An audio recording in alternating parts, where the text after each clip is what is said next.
My name is Danny Hanson. This is the video assignment. My patient is a 3-year-old male.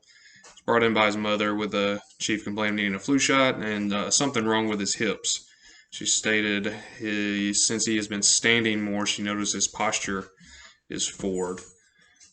This patient's history includes Angelman syndrome, which is a development disorder from an issue with chromosome 15. It has to be passed from the maternal chromosome 15. The important thing with these kids is they're development delay, kind of similar to Down syndrome, but more than 80% of them have seizures. So this patient is on a medication called Onfi or clobazam. It's 5 milligrams twice a day for seizures because he did start having seizures before he turned 2. He doesn't have any no known drug allergies, no other relevant family, surgical, or social history. All of his immunizations are up to date. And he'll get, other than obviously his flu shot, which he will get here today. His vital signs are a heart rate of 93, respiratory rate of 24, temperature 37.0 with forehead scanner and O2 sat of 99. So in his examination, this patient, when in standing position, you can tell his forward posture is originating from the hip hinge and it's just slightly bent forward.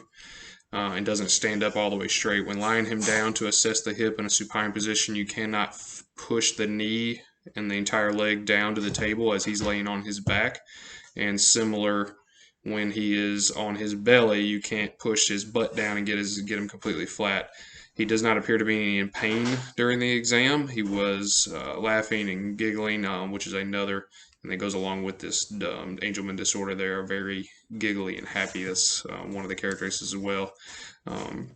Continuing on examination in his hips is range of motion doesn't show any clicks, crepitus. There's no swelling, erythema, or other abnormalities noted other than tightness in the range of motion, trying to straighten the hips.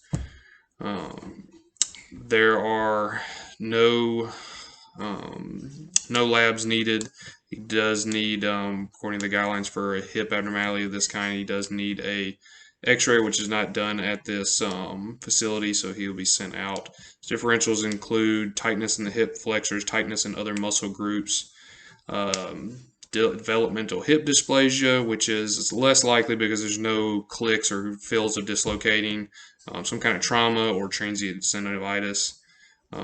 So he will be sent out to follow up with ortho, x-ray, and physical therapy as expected.